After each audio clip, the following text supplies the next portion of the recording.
தினம் எந்தன் வாழ்வினில் உந்தன் அருளை பொழியவா. உன் கரத்தினால் என் இதயத்தை வெண்பனியாய் மாற்றவா. தினம் தினம் எந்தன் வாழ்வினில் உந்தன் அருளை பொழியவா.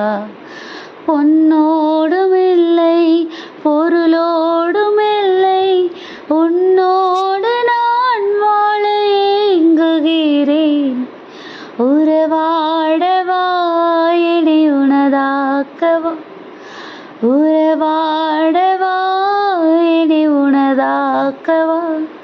அருள் நிறைவான கரங்களில் இனி தாங்கவா. தினம் தினம் இந்த வாழ்வினில் உந்தன் அருளை பொழியவா. ஹாய் குட்டீஸ், எல்லாரும் எப்படி இருக்கிறீங்க? நல்லா இருக்கீங்களா? ஹாப்பியாக இருக்கீங்களா குட்டீஸ்? நம்மளை ஒரு நாளும் இந்த பாடலின் அடிப்படையில் பார்த்தோன்னா தினம் தினம் நம்மளோட லைஃப்க்கு தேவையானது என்ன அப்படின்னா, நம்ம தேடி ஓடுகிற பொண்ணும் பொருளோ அல்ல நம்ம எதற்காக எங்கே இருக்கிறோம். நிறைய விஷயங்கள் இருக்குது அப்படி தானே குட்டீஸ். சிலருக்கு சாப்பாடுனா பிடிக்கும், சிலருக்கு இந்த மாதிரி ட்ரெஸ் போடணும், இல்லை இந்த மாதிரி மேக்கப் பண்ணிக்கணும், இல்லை இந்த கலரில் தான் ஷூஸ் போடணும்.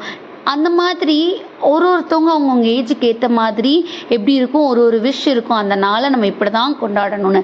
ஆனால் தினம் தினம் நம்மளோட லைஃப்பில் தேவையானது என்னவா? அவருடைய ஆசீர்வாதமும் அவருடைய உடனிருப்பு மட்டும்தானா குட்டீஸ்.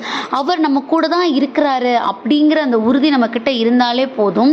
நம்ம எப்பயுமே ஹாப்பியாக எதை குறித்தும் சோர்ந்து போகாமல் எல்லா சூழ்நிலைகள்லையும் ஒரு பாசிட்டிவான ஒரு வைபோடு தான் நம்ம இருப்போம் குட்டீஸ். ஏன்னா நம்மளை அன்போடு அரவணைப்போடு நமக்கு ஆறுதல் கொடுத்து நம்மளை வழிநடத்துறது யார்? நம்ம ஏசப்பா தான். இன்றைக்கி பார்த்தீங்கன்னா இந்த வசனம் கண்டிப்பாக நம்மளுடைய ப்ரெசன்ஸ் அவர் இடத்துல இருக்குது அப்படிங்கிறத உறுதி செய்து, அப்போ அவருடைய ப்ரெசன்ஸை நம்ம டெய்லி அனுபவிச்சுட்ருக்கோம் அப்படின்னா நம்ம என்ன பண்ணணும்? அதை வச்சுட்டு நம்ம சந்தோஷப்பட்டுட்டு நம்ம இருந்துக்கலாமா? இல்லை அதை நம்ம என்ன பண்ணணும் அப்படிங்கிறது தான் இந்த வசனம் கொடுத்துருக்கு. 2 கொரிந்தியர் 1:4 படியாம், தேவனால் எங்களுக்கு அருளப்படுகிற ஆறுதலினாலே எந்த உபத்திரவத்தாகிலும் அகப்பட்டிருக்கிறவர்களுக்கு நாங்கள் ஆறுதல் செய்ய திராணி உள்ளவர்களாகும்படி எங்களுக்கு வரும் சகல உபத்திரவங்களிலேயும் அவரே எங்களுக்கு ஆறுதல் செய்கிறவர். ஸோ இந்த வார்த்தைகள் உங்களுக்கு கொஞ்சம் புரிஞ்சுக்க கஷ்டமாக இருந்தாலும் கூட என்ன விஷயம் அப்படின்னா, நம்ம எல்லாருக்கும் ஆறுதலாக இருக்கணும். எந்த சூழ்நிலைகள்லையும் எந்த உபத்திரவமாக இருந்தாலும் கூட, என்ன பிரச்சனையாக இருந்தாலும் கூட நம்ம அவங்களுக்கு போய் ஹெல்ப் பண்ணலாமா வேண்டாமான்னு யோசிக்கிறதுக்கு முன்னாடி நம்ம அவங்களுக்கு ஆறுதலாக இருக்கணுமா குட்டீஸ்? ஏன் இருக்கணும்? ஏன் நான் அப்படி பண்ணணும் அப்படின்னு நீங்கள் கேட்குறீங்களா? இந்த நாள்லையும் பார்த்தீங்கன்னா உங்களுக்கு எல்லாருக்குமே, நீங்கள் குட்டி பிள்ளைங்களில் உங்களுக்கு எல்லாருக்குமே நோவாவோட கதை தெரியும் அப்படி தானே? நோவாவை பற்றி அந்த கதையை நீங்கள் எந்தெந்த ஆங்கிளில் படிச்சிருந்தாலும் கூட நான் அதை எந்த ஆங்கிளில் இன்றைக்கி நான் பார்க்குறேன் அப்படின்னா, நோவாவுக்கு ஒரு அழைப்பு வந்தது. என்ன? நோவா ஒரு நேர்மையாளர்னு கடவுளால் பார்க்கப்பட்டாங்க. அப்படி பார்க்கப்பட்டதுனால தான் அந்த மக்கள் அங்கே கடவுளுக்கு எதிராக தீங்கு பண்ணிட்டு இருந்த எல்லா மக்களையும் அழிக்கணும்னு நினச்சப்போ கூட நோவா கிட்ட ஒரு அழைப்பு கொடுத்தாங்க. என்ன சொன்னாங்க? நீ இந்த மக்களிடத்துல சொல்லு. அந்த மக்களிடத்துல நீ அவங்க மனம் மாறினாங்க அப்படின்னா அந்த நோவா பேழைக்குள்ளே வர்றதுக்கான வாய்ப்பு இருக்கு. ஆனால் இல்லை, அவங்க இன்னும் அந்த கொடுமையான விஷயங்களை பண்ணிகிட்ருக்காங்க, கடவுளுக்கு விருப்பமில்லாத விஷயங்களை பண்ணிகிட்ருக்காங்கங்கிறனால நான் அவங்க எல்லாரும் என்ன பண்ண போகிறேன்? அழிக்க போகிறேன் அப்படிங்கிற ஒரு வார்த்தை கொடுக்குறாங்க. அதை கேட்ட நோவா, அப்பாடா நமக்கு அவரோட பிளெஸ்ஸிங்ஸ் கிடச்சிச்சு, நம்ம வாட்டுக்கு நம்ம ஃபேமிலியோட சேஃபாக அந்த நோவா பேழைக்குள்ளே இருந்துக்கலாம்னு நினச்சி இருந்திருக்கலாம்ல.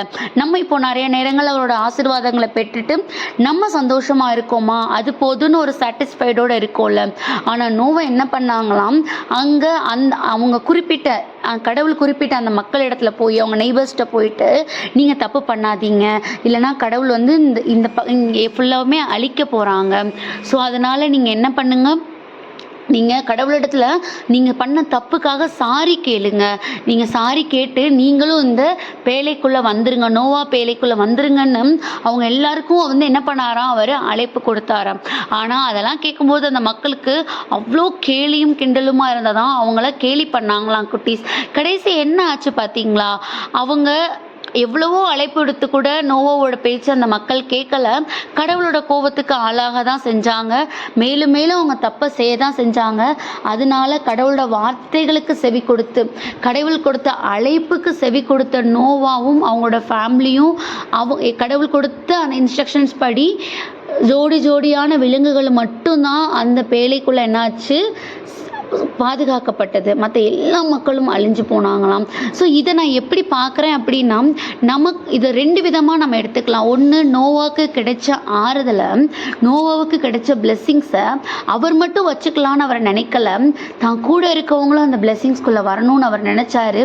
ஆனால் அதை கேட்ட மக்களுக்கு என்ன ஆகலை, அவருடைய அந்த வார்த்தைகள் புரியலை. கடைசி என்னாச்சு, கடவுள் அவங்கள அழிச்சிட்டாங்க. அப்படித்தானே? அப்போது நம்ம லைஃப்லையும் இந்த மாதிரி நிறைய நோவாக்கள் மூலியமாக கடவுள் நமக்கு அழைப்பு கொடுக்குறாங்க மனம் மாறுறதுக்கு. அப்படி மனம் மாறும்போது நம்ம அந்த வார்த்தைகளுக்கு செவி கொடுக்கணும். அவங்க நமக்கு ஒரு ஆறுதல் கொடுக்குறாங்களா, அந்த ஆறுதலின் உள் நோக்கம் என்னன்னு பார்க்கணும் குட்டீஸ்.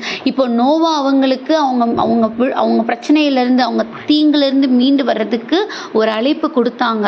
அவங்களுக்கு ஆறுதலான வார்த்தைகள் சொல்லி பார்த்தாங்க. ஆனால் மக்கள் என்ன பண்ணலை, அதை ஏற்றுக்கல. ஸோ நம்ம என்ன பண்ணணும், நம்ம பெற்றுக்கொண்ட ஆசீர்வாதத்தை மற்றவங்களுக்கு கொடுக்க நம்ம ட்ரை பண்ணணும். அவங்களையும் அதிலிருந்து மீண்டு அந்த ஆசீர்வாதத்தை பெற்றுக்கொள்ளும்படியாக நம்ம என்ன பண்ணணும், ட்ரை பண்ணணும். இன்னொன்று, அந்த மக்களுடைய ஆஸ்பெக்ட்லேருந்து பார்க்கும்போது நமக்கும் இந்த மாதிரியாக மனம் மாறுறதுக்கு நிறைய அழைப்புகள் வருது. நம்ம கடவுளோட வார்த்தைகளுக்கு கீழ்ப்படுகிறதுக்கு நிறையா அழைப்புகள் வருது. ஸோ நம்ம என்ன பண்ணணும், அதுக்கு செவி கொடுக்கணும். அதுக்கு செவி கொடுத்து நம்ம மனம் மாறலைன்னா நம்ம கடவுளுடைய கோபத்துக்கு என்ன ஆகிடுவோம், நம்ம ஆளாயிடுவோம். ஸோ நம்ம எல்லாரும் ஏசப்பாவுடைய செல்ல பிள்ளைங்க. ஸோ அவர் நமக்கு விடுக்கிற அழைப்புக்கு, அவர் நமக்கு கொடுக்குற அழைப்புக்கு நம்ம செவி கொடுக்கணும். கடவுளுக்கு பிடிச்ச பிள்ளைகளாக நம்ம வாழணும். இன்னொன்று, நம்ம பெற்ற ஆசீர்வாதத்தை நம்ம மட்டும் வச்சுக்காம நம்ம அதை மற்றவங்களிடத்துலையும் ஷேர் பண்ணிக்கணும். அப்படிங்கிறதுல ரொம்ப ஸ்ட்ராங்காக இருக்கணும். ஸோ அதுக்காக ஏசப்பாட்ட ஒப்பு கொடுத்து ப்ரேயர் பண்ணுவோமா? அன்பான ஆண்டவரே, இந்த நேரத்திற்காக நன்றியப்பா. தகப்பனே, உம்முடைய ஆசீர்வாதத்தை நாங்கள் பெற்றுக்கொள்ளணும், அதை மற்றவங்களிடத்துல நாங்கள் பகிர்ந்து கொள்ளணும் டாடி. அதற்கான ஞானத்தை கொடுங்க. எங்களை உம்முடைய சித்தத்தின்படியாக நாங்கள் நடத்துவதற்கு நீங்கள் கொடுக்குற ஒவ்வொரு அழைப்பு நாங்கள் செவி கொடுத்து அதன்படி எங்கள் வாழ்க்கையை அமைக்க எங்களை வழி நடத்துங்க. ஆமீன்.